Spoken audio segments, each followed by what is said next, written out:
All right, what is up, everyone? This last week, we got the pleasure of flying out in Wauchula, Florida. It's a really great spot. It's a paramotor paradise over there with Florida Flight Sports. So thank you to Rick for allowing me to fly out of the municipal airport out over there. It was a blast. So I'm going to show some footage and some points of interest. If you head out that way, it was a really, really great spot with just tons of open land.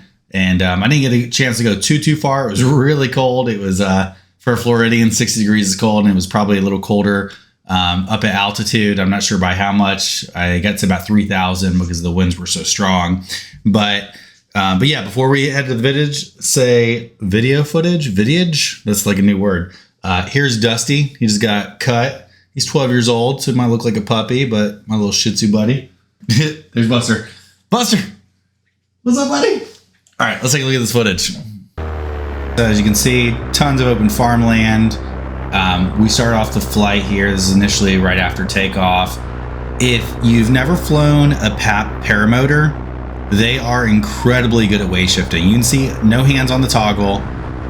You can't see it in the video, but I'm just basically crossing my knees over and just literally weight shifting with my body. I'm holding onto the bottom of the risers there, but shifting my body weight and my legs over and just swinging back and forth. This is how good the geometry is on the paramotor frame. So if you haven't checked them out before, give them a look. This is on the 10X V2 frame, but just a really solid paramotor overall. So I've been loving it. I've had it for about 6 months now. Got 80 hours on it, and it's just a joy to fly. So I had the pleasure of flying with Scott, Mike, and Kyle during this flight, and we just ventured out just a little ways. They were sort of new to the area as well, so we were just kind of scoping things out, but I can see why people love flying here. There are a ton of outs. There's plenty of space to land if you were to ever have a motor out. There's not a lot of homes, so you're really shouldn't be disturbing a whole lot of people, and it's just absolutely beautiful. Now, to this day was pretty overcast, which actually made for a pretty nice flying experience. There wasn't a whole lot of thermal activity going on as a result of it, but it was windy. So that's what I'll say is, like, typically inland like this, Central Florida-ish area. This is a couple hours south of where I typically fly, but it was the same where I was at earlier in the day. Actually had flown earlier that morning, and then traveled the couple of hours to make it out here to Wauchula, and flew again, and it was the exact same type of weather conditions, but we were seeing steady 10 to 15 mile per hour winds inland, and that was at ground level and aloft. So that was actually pretty interesting. The next day was even crazier. We were hitting 25 mile per hour winds until you got to about 3,000 feet of altitude. I actually didn't even get the camera out. My hands were shivering.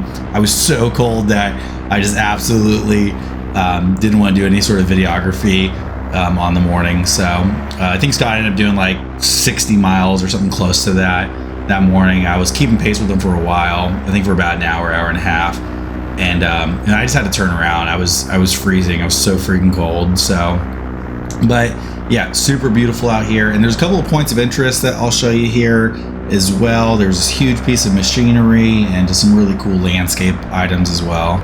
This is on the way to the machinery, but we actually come up on a couple of bucks and we fly alongside them. There's one in the frame here, but there was a second one that was sort of trailing behind just a little bit. I felt a little bit bad flying alongside it, but it was really amazing just to see how fast this thing really is. My ground speed here was about 35 miles per hour.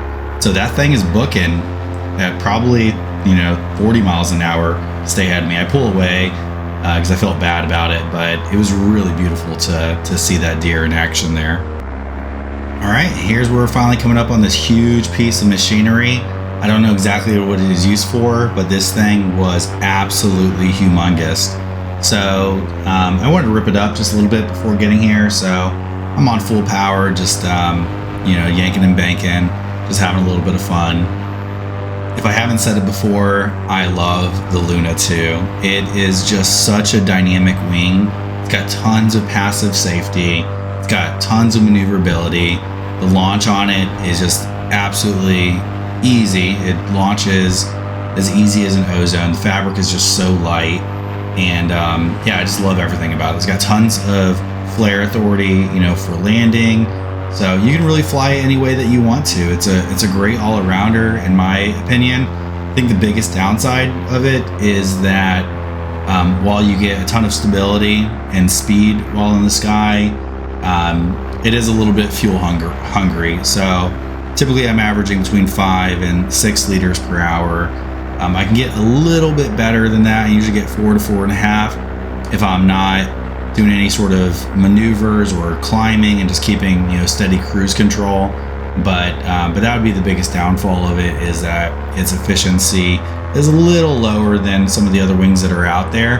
But I'd honestly take that over some of the other aspects of it. So yeah, I really love it. All right, we're coming up on this machinery. If y'all know what this is, let me know.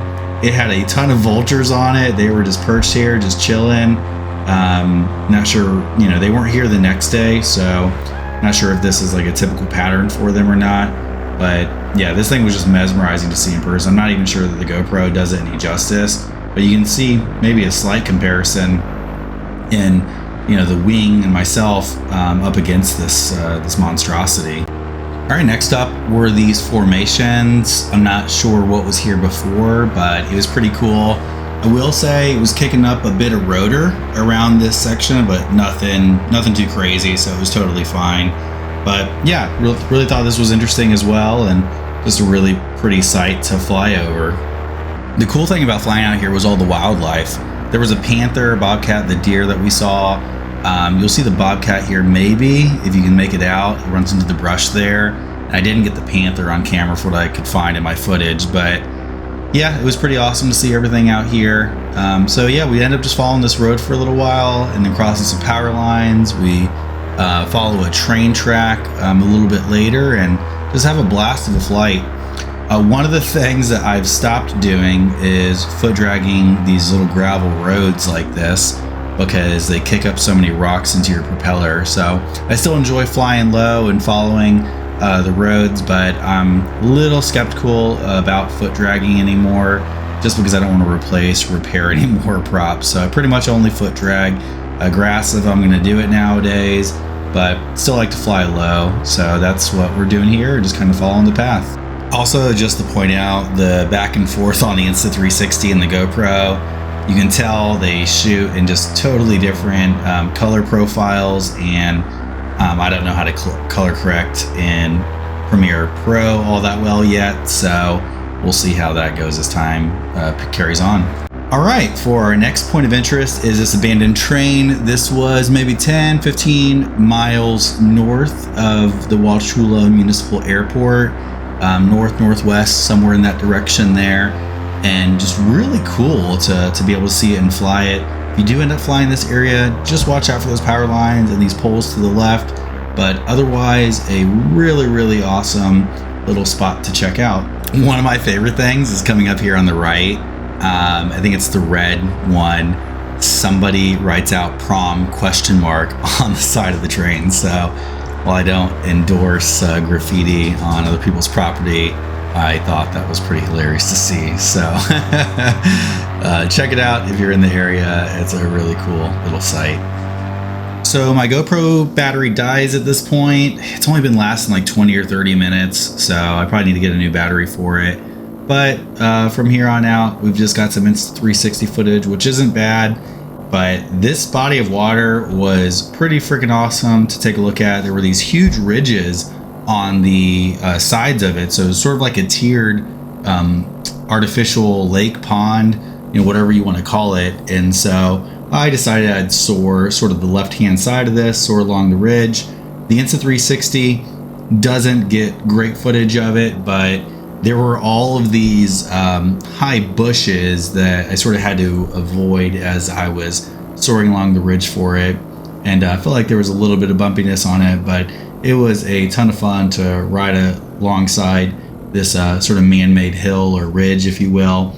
And this is Scott over to my right. So he was following along me as I did this. And yeah, we just had a blast flying together. So yeah, so soar this ridge for just a little while, and then we zoom across that trail along the top. And I gotta tell you, it was moving pretty quick. I'm not sure what my downwind speed or my ground speed was when I was going downwind, but you'll see how quick it actually is. So I'm doing crosswind right here. We're heading east. The wind is coming from the north, and so I get a tailwind when I make that turn around. But yeah, this was a ton of fun. This is my first time flying with Scott, but he is an incredible pilot. If you haven't checked out his page, I'll link it in the description.